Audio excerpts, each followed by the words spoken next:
누구세요? 그랬더니 한 장이 얼마예요? 복사 카피. 복사집인 줄 알고 거기로 온 거예요. 글 한 줄 탁 찾아내고 뭐 이런 거. 이거야 뭐 약간 이런 느낌? 그건 이제 정말로 드라마에서는 나오는 거고. 이 광고란 질문에 맞는 얘기를 하고 있는지 상관없습니다. 모르겠어요. 다른 카피라이터도 먹고 살아야 되니까. 그렇죠. 내가 다 하면 이제 우리 후배들한테 미안하니까 이제 재밌는 내가 재밌어 하는 일 거기서 그 언저리에서 내 미래를 찾는 게 가장 좋은 방법이 아닌가. 안녕하세요, 미정입니다. 안녕하세요. 안녕하세요. 제가 또 이렇게 항상 영상으로만 뵀던 분인데 또 실물로 뵈니까 영상이랑 똑같습니다. 제가 어디 가서 제 소개를 할 때 네. 김재동 닮은 카피라이터라고 얘기를 하는데 네. 제가 제가 좀 닮았다고 그래요. 제가 이제 사실 김재동 분은 이제 제가 실제로 뵌 적은 없고 이제 영상으로만 봤는데 그분도 뭐 그렇습니다. 눈 작고 뭐 이렇게 비슷합니다. 네, 오늘도 귀하신 분 제가 모셨는데 뭐 방금 자기소개 잠깐 해주셨지만 그래도 정식으로 한번 소개 좀 부탁드립니다. 예, 저는 제 소개를 할 때 절반은 카피라이터, 절반은 작가 이렇게 소개를 합니다. 카피라이터로 30년 이상 일을 해왔고 한 10년 전부터 이제 작가를 병행하는 거죠. 이모작 같이 이렇게 됐는데 그래서 절반은 카피라이터, 절반은 작가에서 책 쓰고 강연도 하고 또 광고 일도 계속 하고 그리고 단국대학교의 초빙 교수로 지금 있고 이런 정도로 제 소개를 할 수 있을 것 같습니다. 네, 성함은 제가 정철입니다. 네, 반갑습니다. 영어 잘하는 정철은 아니고 제가 사실 이제 정철 검색하니까 그 조선 시대 그 문인 송강, 정철. 그다음에 영어 옛날 정철 카세트. 네. 그 이번에 이제 누구나 카피라이터라는 책으로 이제 찾아오셨는데 방금 말씀하신 것처럼 한 10년 전부터 작가로서도 이제 활발히 활동을 하셨는데 이번에 나온 이 책은 어떤 책인지 조금만 소개 좀 한번. 거기 보면은 이제 제목은 누구나 카피라이터인데 조금 아래에 생각이 글이 되는 과정 생중계라는 부제가 있는데요. 이 부제가 그냥 이 책의 성격을 그대로 설명해 주는 것 같아요. 그러니까 내 머릿속에 있는 생각을 어떻게 머리 밖으로 끄집어내서 글로 만드는가. 그 과정, 그러니까 처음에 뭐 자료를 모으고 그다음에 거기서 또 끌로 파서 생각을 하고 아이디어를 내고 아이디어를 손에 쥐고 그거를 또 글로 만들어내고 그걸 또 캠페인으로 엮고 이런 과정을 정말 생중계하듯이 하나하나 이렇게 보여드리는 어떻게 보면 글자로 뭐 중계를 한다 그럴까요? 뭐 그런 책이라고 생각하시면 될 것 같고요. 카피라이터가 어떻게 사는가 하루를 어떻게 사는가가 그냥 그대로 눈에 보이는 책, 뭐 이렇게 이해하시면 될 것 같습니다. 네, 카피라이터라는 책을 보니까 이제 어떻게 보면 이 하신 업무에 단계별로 이렇게 쫙 하셨는데 그 단계들이 하루 이틀에 끝나는 건 아니죠. 책에 이제 그냥 쫙 늘어놓으시는. 예, 물론이죠. 뭐 어떤 경우에는 뭐 몇 달씩 걸리는 프로젝트도 있고요. 어떤 경우에는 뭐 일주일 내에 끝내야 되는 뭐 그런 프로젝트도 있죠. 근데 시간이 많다고 좋은 글, 좋은 카피, 좋은 캠페인이 나오는 건 꼭 아니잖아요. 저는 그 시간이 많은 일보다 오히려 막 그 급히 해야 될 일주일짜리 일 이런 걸 더 좋아해요. 우리 클라이언트들 보시면 급한 거 던져주시면. 왜냐면은 일주일 내에 안 나오는 게 2주일 주면 나오느냐. 그죠. 그것도 아니거든요. 역시 우리 상사님들. 그리고 이 빨리 끝내고 빨리 돈 받고 이게 좋잖아요. 다른 프로젝트 하나 더 할 수가 있으니까.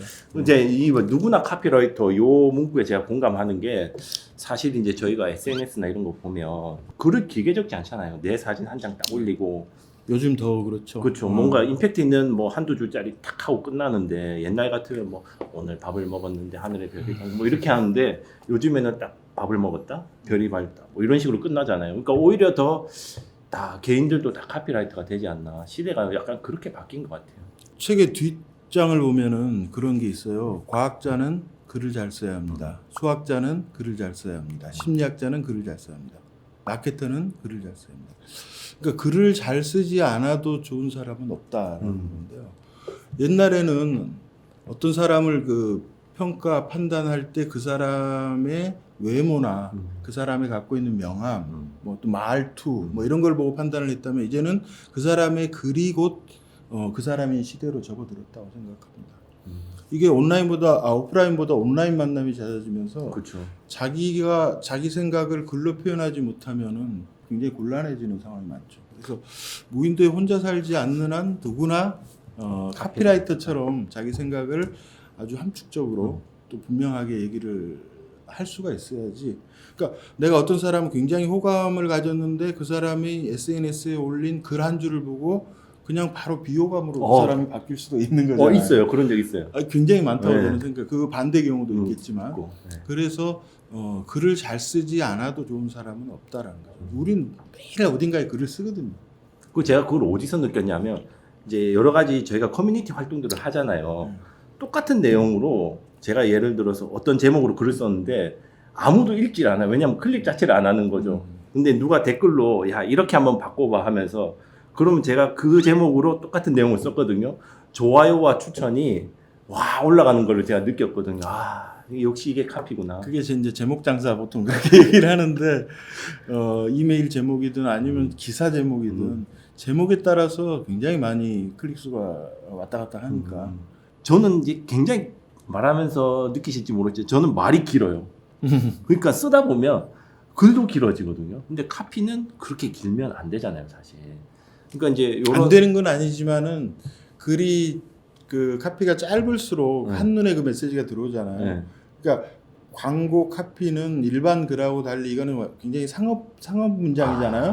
사람들은 이렇게 그 내가 쓴 카피 혹은 내가 만든 광고에 이렇게 정성을 다해서 읽어주질 않아요. 쓱 보고 이거 내가 보면 재미있을 것 같다 혹은 내가 이익일 것 같다 했을 때 잠깐 시선을 거기에 두는 건데 그 잠깐 두는 동안에 메시지가 쑥 빨려들지 않으면 또 도망가 버린다는 얘기죠, 소비자들이.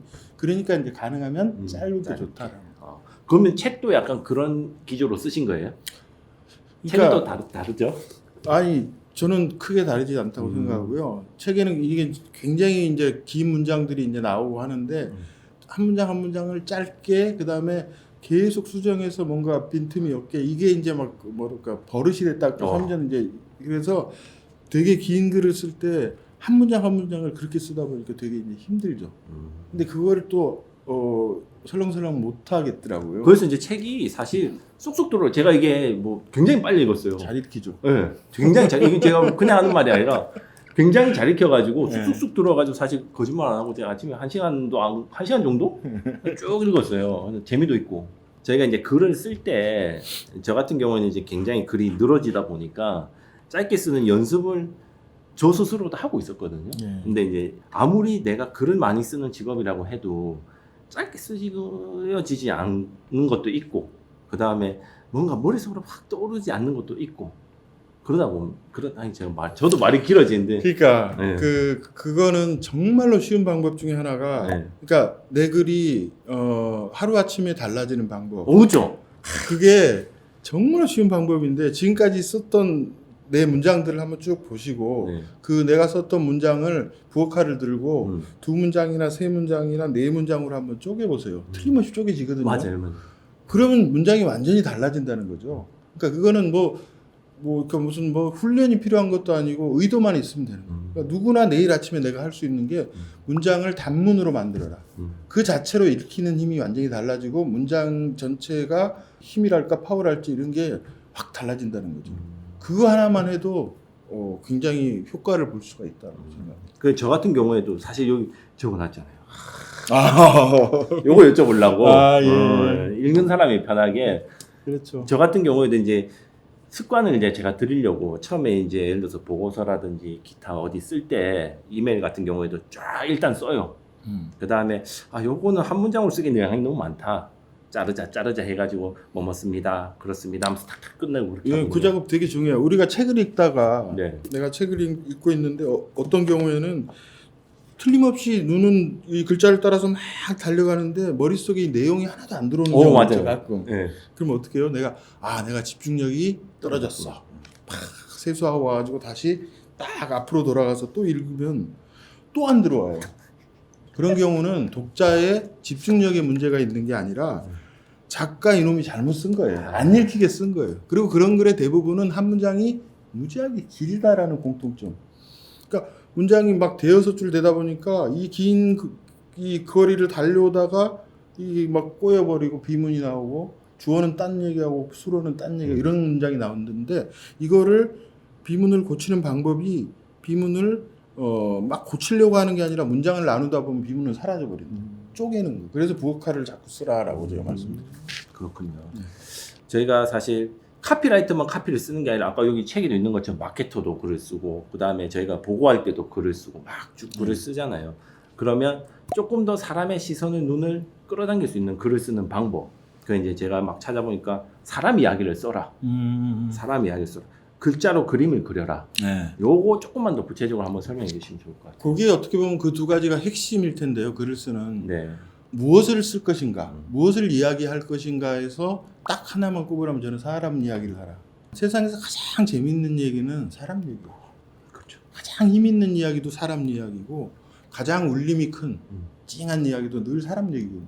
그러니까 사람에서 이야기거리를 찾아내서 쓰면은 그만큼 힘도 있고 공감도 있고 재미도 있는 그런 글을 쓸 수가 있다는 거죠. 그러니까 사람의 성분, 우리 몸의 성분이 뭐냐? 제가 생각하는 사람의 성분은 사랑, 긍정, 용기, 희망, 위로, 감사, 믿음, 배려 이런 것들이라고 생각해요. 그게 원래 우리 몸의 성분인데 얘네들이 지금 조금 위축이 돼 있잖아요. 돈, 그렇죠. 돈, 출세, 뭐 효율 이런 가치들이 힘을 얻기 시작하면서 얘네들이 조금 이렇게 기가 죽어 있는데 얘네들을 다시 끄집어내는 거예요. 배려를 가지고 내가 글을 하나 쓰겠다. 그 다음에 뭐 용기를 가지고 믿음을 가지고 이런 것들이 사람의 성분을 가지고 쓰는 거기 때문에 사람 이야기가 됩니다. 그래서 무엇을 쓸 것인가에서는 사람이 먼저라는 얘기를 좀 기억을 해주시면 좋고요. 그 다음에 이제 어떻게 쓸 것인가 이거는 뭐 수백 가지가 되겠지만 딱 하나만 얘기한다면은 글자로 그림을 그려라. 글자로 그림을 어떻게 그리지? 캘리그라프를 하라는 얘기인가? 그게 아니라 내 글을 읽으면서 그 읽는 사람의 머릿속에 그림이 그려지게 만들어. 그게 어떤 문장이 머릿속에 그림이 그려지는가? 구체적인 문장이 그림이 그려집니다. 구체적. 예, 머리에 그림이 그려진다는 것은 어떤 얘기냐면은 내가 내 글을 읽는 사람한테 메시지만 전달하는 게 아니라 메시지를 전달하면서 사진 한 장을 찰칵 찍어서 머릿속에 같이 입력해 주는 효과. 굉장히 내 글을 생생하고 힘있고 뭐 이렇게 오래 또 기억에 남게 전달할 수가 있다는 거죠. 그래서 구체적으로 글을 써라라는 거예요. 그 제가 이제 이 이야기를 들으면서 무슨 생각이 들었냐면 제가 이제 사실 회사 어쨌든 직장인이니까 보고해야 될 게 있었거든요. 근데 한번 빠꾸를 맞았어요. 근데 내가 어떻게 보고를 해야 되지 했는데 지금 딱 말씀하신 거 들으면서 내가 이거를 받아들이는 사람 입장에서 내가 글을 쓴 게 아니구나. 그 다음에 되게 두리뭉실하게 썼구나. 제가 그게 딱 와닿더라고요. 그래서 이거를 쓰면서 내가 요런 그림을 그려가지고 이렇게 그림을 그렸으니까 요걸 보는 너는 요런 효과가 있을 것이다. 그러니까 이 책이 아니구나. 카피 책에 그런 문장이 나오는데요. 카피는 연필로 쓰는 게 아니라 송곳으로 쓰는 거죠. 그러니까 두루뭉술하게 쓰는 게 아니라 정말로 꼭 찔러서 구체적으로 써야 된다는 얘기고 이 책에도 노트그릇, 유기 그릇 그 광고가 하나 있었는데 네. 그러니까 조상의 뭐 그 노트그릇 있잖아요. 네. 노트그릇 카피가 조상의 뭐 빛나는 뭐 이런 거 있잖아요. 조상의 뭐 전통 뭐 이런 단어들은 굉장히 어려운 개념어들이라 머릿속에 그림이 잘 안 그려져요. 근데 비교를 한 카피가 이런 거예요. 오늘은 황희정승과 겸상입니다. 이게 막 머릿속에 쉽게 굉장히 그림이 그려지죠. 바로 와닿는데요. 그 그림을 같이 탁 머릿속에 찍어 넣어주면 굉장히 내 문장이 굉장히 쉽게 받아먹고 인상적으로 받아먹을 수가 있다. 살아있는 그림 느낌이 그게 들어요. 구체성이라고 생각합니다. 그러니까 저도 이제 보고서 이야기를 하자면 진짜 우리 이걸 보는 팀장님이 이런 그림을 그릴 수 있도록 해야 되겠다. 나는 그림을 그렸는데 그렇죠. 이걸 내가 전달을 못했다. 딱 바로 와닿더라고요. 모든 문장을 그림 이렇게 그려주기는 쉽지 않을 수도 있어요. 근데 내가 10문장짜리 글을 쓰는데 그런 그 그림이 확실하게 그려지는 구체적인 문장이 한 2문장 정도 있다. 그랬을 때 그 10줄짜리 글의 힘은 달라진다는 거죠. 그래서 그런가요? 우리 이제 작가님이 이제 책에도 그렇고 이제 저도 이제 작가님의 여러 작품들을 쭉 봤는데 이 카피들이 전부 다 사람 이야기 쫙 이렇게 이어지더라고요.